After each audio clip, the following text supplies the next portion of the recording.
आप सबको प्रणाम और नमस्कार।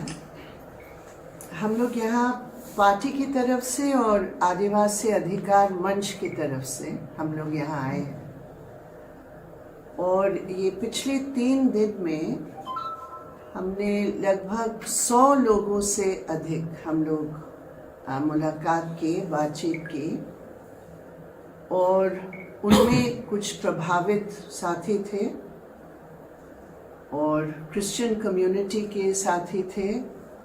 आदिवासियों के साथ हम लोग मिले, लगभग 15 गांव के अलग अलग जगह से आदिवासी साथी आए और हमारी मुलाकात हुई और प्रशासन के अधिकारियों से भी हम लोग मिले। यहाँ कांकेर में एसपी के साथ मुलाकात हुई, नारायणपुर में हम लोग कलेक्टर के साथ भी मिले। तो एक समझ बनाने के हमें मदद मिली ये सब बैठकों के द्वारा। मैं खुद ही आदिवासियों के बीच पार्टी की तरफ से और आदिवासी मंच के साथ भी हम जुड़े हैं। तो हमारे यहाँ आने का मकसद मुख्यतः ये था कि क्योंकि जिस तरह रिपोर्टिंग हुई कि आदिवासियों के बीच ही इस प्रकार के मतभेद बने हैं और आदिवासी समूह के अंदर ही इस प्रकार के वायलेंट इंसिडेंट्स हुए हैं, तो हमारे लिए बहुत चिंता की बात ये बनी कि पूरे देश भर में आज आदिवासी समूह के ऊपर जो एक जबरदस्त कॉर्पोरेट हमला है, जो बुनियादी अधिकारों के ऊपर, जल जंगल जमीन के ऊपर जो एक जबरदस्त हमला है, पूरे देश भर में आंदोलन चल रहे अधिकारों के बचाव में, तो ऐसी स्थिति में अगर आदिवासी खुद ही बच जाएंगे इस रूप में, तो जो बुनियादी मुद्दे हैं वो प्रभावित होते हैं। तो इस उद्देश्य से भी हम लोग आए ये समझने के लिए कि आखिर इसका जड़ क्या है और क्यों अचानक छत्तीसगढ़ के इस इलाके में क्रिश्चियन कम्युनिटी जो आदिवासियों में है इस प्रकार की घटनाएं घटे। हमारे सारे बातचीत के बाद एक बात बिल्कुल स्पष्ट सामने आई कि ये जो घटनाएं घटी है ये कोई स्वतःस्फूर्त नहीं है। जो ये पूरा मामला हुआ है और हम लोगों ने इसको एक साथ मतलब सबसे बातचीत के बाद ये पता चला है कि ये एक योजनाबद्ध तरीका है, एक राजनीतिक उद्देश्य के आधारित। आदिवासी पहले तो दूसरे संगठनों के नाम पर ये सब कुछ होता था, लेकिन आज आदिवासियों के नाम लेकर आदिवासियों को विभाजित करने के लिए ये पूरी साजिश रची गई है। और जो हमारे अपने तथ्य के अनुसार हम स्पष्ट शब्दों में ये कह सकते हैं कि इसमें भाजपा का पूरा हाथ है। मैं जिम्मेदारी के साथ इसलिए ये कहना चाहती हूं, कोई हल्के तरीके से नहीं, क्योंकि जहां जहां ये घटनाएं घटी है उन्हीं गांव में आज तक ये बेरियल के जो एक मुद्दा बन गया है कि हम शव को कहां हम दफनाएंगे, यहां से ये बात यहां शुरू हुई और इस पूरे इलाके में ये कभी उस रूप का मुद्दा रहा ही नहीं। तो अचानक ये कैसे हो गया? तो जब हम लोग इसकी तय में गए तो पता चला कि उन गांव में जहां ये हुआ है वहां डायरेक्टली भाजपा की लीडर्स मोबिलाइज किए, उकसाने वाले वक्तव्य रखे और गरीब आदिवासियों के बीच में इस प्रकार का एक माहौल बनाने में कुछ हद तक वो सफल रहे। मैंने जब कलेक्टर से और पुलिस वालों से बातचीत की, स्वयं उन्होंने मुझे ये बताया कि ये मुद्दा सब जगह कतई नहीं है। जिन गांव में है और ये शब्द उनके हैं, जिन गांव में ये हुआ है, वो राजनीतिक संतुलन जिन गांव में विशेष कुछ है वहां ये हुआ है। तो उससे हम क्या नतीजे पर पहुंचे? तो पहले बात ये है कि जब ये घटनाएं घट रहे हैं और जब भाजपा का पूरा हाथ इसमें नजर आ रहा है, वो अपने उद्देश्य को पूरा करने में आगे बढ़ रहे हैं। चुनाव भी सामने है इस साल के अंत में, लेकिन हमारी डेलीगेशन के सामने एक मुद्दा सामने आया कि इतने हमले हुए। मैं आपको बता सकती हूँ, नाम बगैर नाम लिए हुए गांव के नाम मेरे पास है, हमारे सबके पास है। उन व्यक्तियों के नाम है जिस रूप में महिलाओं को टारगेट किया गया। जो घटनाएं सामने आई हैं, मैं खुद ही उन महिलाओं से मिली हूं जिनके साथ ये घटनाएं घटी है, और मुझे आश्चर्य होता है कि जब इस प्रकार की घटनाएं घट रहे हैं तो सरकार ने ये उचित नहीं समझा कि एक भी मंत्री, एक भी उनकी कोई डेलीगेशन सरकार के, वो यहां आकर कोई इंक्वायरी करे। मैं किसी प्रशासन को दोष नहीं देना चाहती हूं, लेकिन सवाल इस बात का है, जब इस प्रकार की घटनाएं घट रहे हैं, जब महिलाओं के ऊपर हमले हो रहे हैं, जब विभाजन का एक पूरी साज, तो आप कोई जांच भी सही तरीके से नहीं करेंगे, निष्पक्ष जांच। आप ये भी नहीं देखेंगे कि ये बयान के पीछे जो उनका पीड़ा है, जो शोषण है, जो भावनाएं हैं, जो आतंकित है। अभी सरकार ने शेल्टर्स दिए थे, अच्छी बात है, तुरंत शेल्टर्स दिए, हम इसको अप्रिशिएट करते हैं, लेकिन आप फिर बगैर तैयारी की लोगों को वापस भेज रहे हैं। हमारे पास नाम है जो मैंने दिया है सरकार को, और वो तमाम नाम के आधारित जब वो वापस गए, दोबारा उनके ऊपर हमला हुआ। ऐसे घरों को मतलब तोड़ा गया। आप लोगों ने वीडियो देखा होगा। अभी जब हमने कलेक्टर से बात की, मैंने पूछा ये धर्मांतरण का जो पूरा एक माहौल है, उन्होंने मुझे ये बताया, सबने बताया, जितने ऑफिशियल्स हैं, हमारे पास एक भी केस नहीं आया है, एक भी केस नया नहीं आया जिसमें कहीं भी कोई शिकायत है या कोई जबरदस्ती धर्मांतरण का केस हमारे सामने है। Not a single case. तो ये कहां से पूरा आया है? ये क्यों आया है? ये कहां से ये तमाम एकदम एक प्रचार हो गया है? तो हमने पूछा कहीं से भी, उन्होंने कहा देखिए, इस पूरे माहौल में एक घटना, एक गांव में, घोरा गांव है, एक गांव में दोनों तरफ से क्लैश हुआ। मतलब जो क्रिश्चियन कम्युनिटी भी है और बाकी जो है, एक ही ऐसे घटना हुई है जिसमें क्लैश, और हमने दोनों साइड का, उनका ये शब्द है, दोनों साइड का हमने गिरफ्तार किया। हमने कहा ठीक है, अगर इस प्रकार की कहीं कोई भी करे इस प्रकार के वायलेंट इंसिडेंट्स, निश्चित रूप पर आप हस्तक्षेप कीजिए और गिरफ्तारी कीजिए। उन्होंने कहा हमने दोनों को गिरफ्तार किया।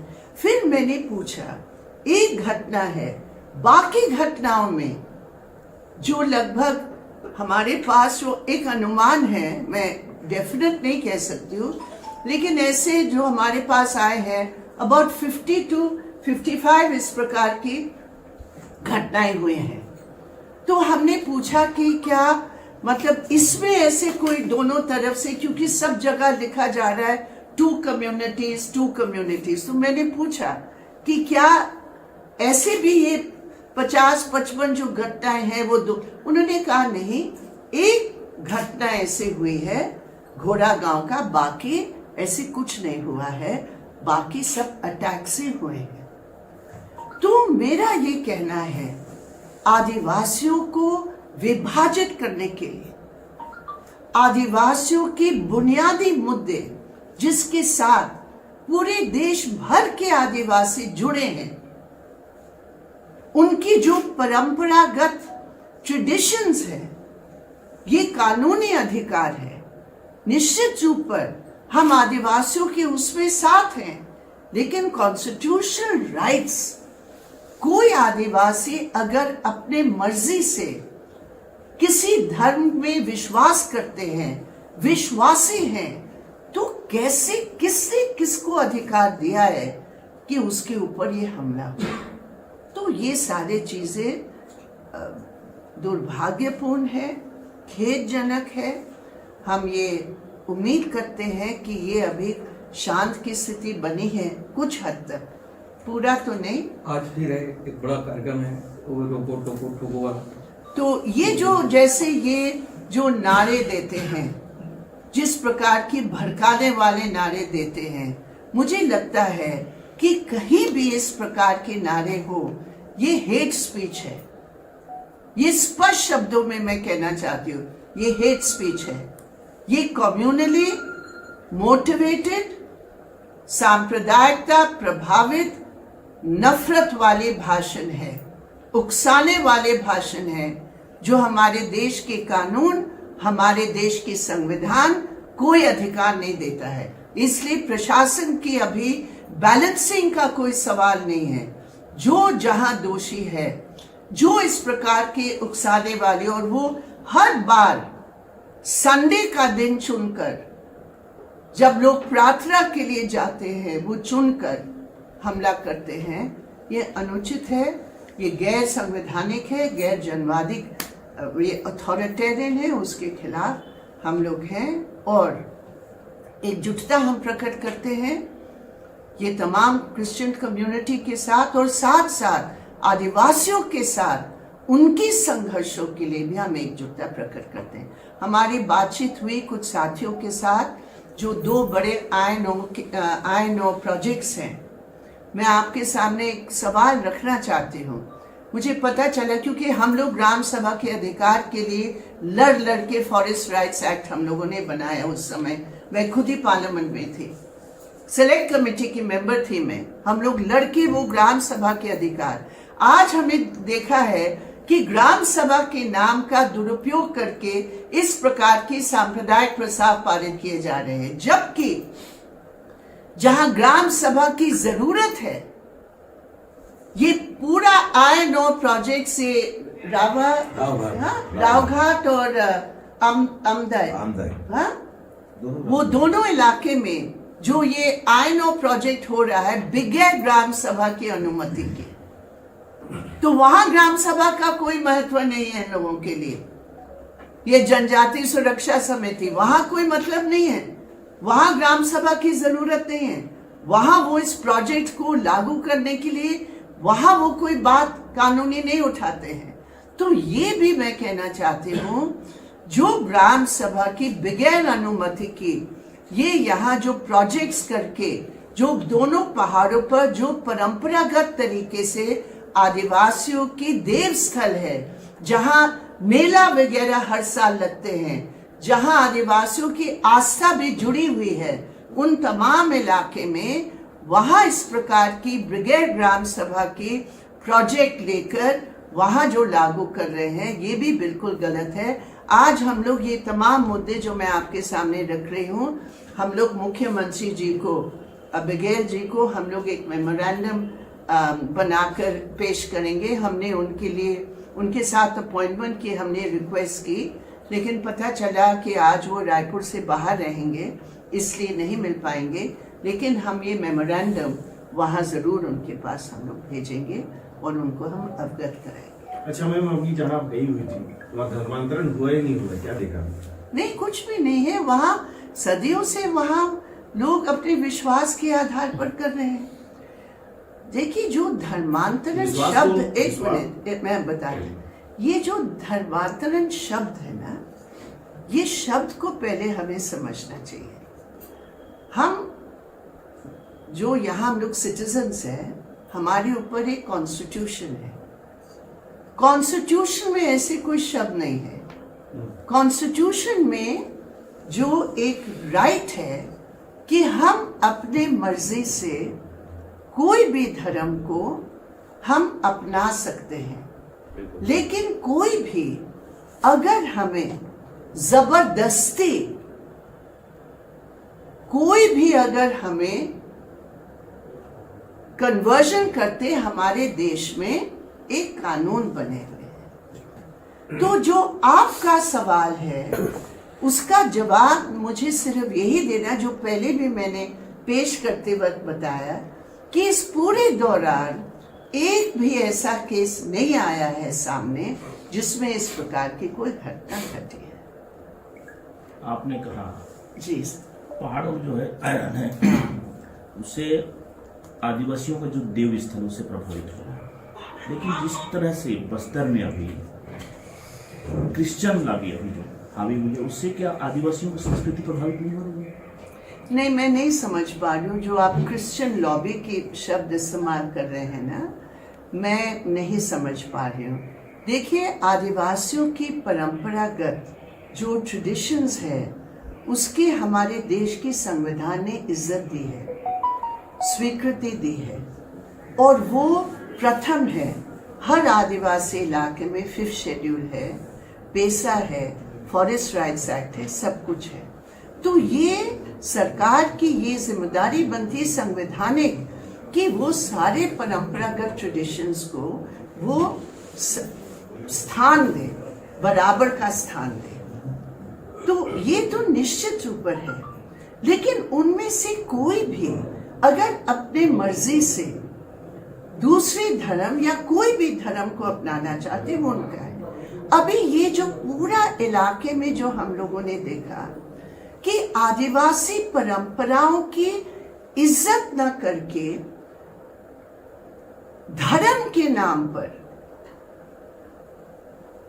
हिंदू धर्म के जो निशान है, जो मूर्तियां हैं, जो रिचुअल्स है, जो परंपराएं हैं, वहां पूरे तौर पर मतलब प्रचारित किए जा रहे हैं। इसका तो कोई विरोध नहीं हो रहा है। जब वहां आप गणेश पूजा कर रहे हैं, आप वहां हनुमान पूजा कर रहे हैं, आप वहां मंदिर बना रहे हैं, इसका तो कोई विरोध नहीं है। अगर लोग वो चाहते हैं, वो हो रहा है। तो आदिवासियों की परंपरा आदिवासी सुरक्षित कर रहे हैं अपने आप। बाहर के लोग जाकर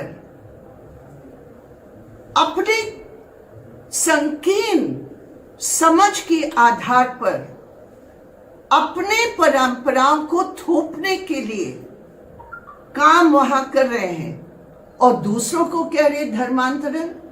ये भी तो नहीं हो सकता है ना। आदिवासी एक स्वतंत्र आजाद व्यक्ति है, वो क्या करना चाह रहे, कैसे लड़ना चाह रहे हैं, वो लड़ेंगे और लड़ रहे हैं। हमारा काम क्या है? हमारा काम ये है आदिवासियों की जो बुनियादी मुद्दे हैं उसके संवैधानिक जो स्थान है उसका हम पूरा सुरक्षा करें। मैं आपको बता रही हूँ, मैं तो जैसे मैंने आपको बताया, हम पूरे हिंदुस्तान में आदिवासियों के बीच में हम काम करें। झारखंड में अब झारखंड में जो वहां यहाँ जैसे छत्तीसगढ़ में है 32% आदिवासी, लगभग 32 या उसी तरह है। झारखंड में भी वैसे है 29%, 30%, उससे भी ज्यादा। वहां जो है, चाहे ईसाई हो, चाहे आदिवासी परंपरागत हो या कोई और हो, वो सब एक साथ मिलकर रह रहे हैं। लेकिन इस प्रकार का ये बॉडी को एक्सह्यूम करना कि यहाँ हम अपनी जमीन पर भी हम कब्र दफना नहीं सकते, यहाँ कहीं भी पूरे देश भर में कहीं भी नहीं है। अब कोई अगर मुद्दा बनाना चाहता है तो निश्चित रूप पर ये अलाउ नहीं हो सकता है। ये है सवाल।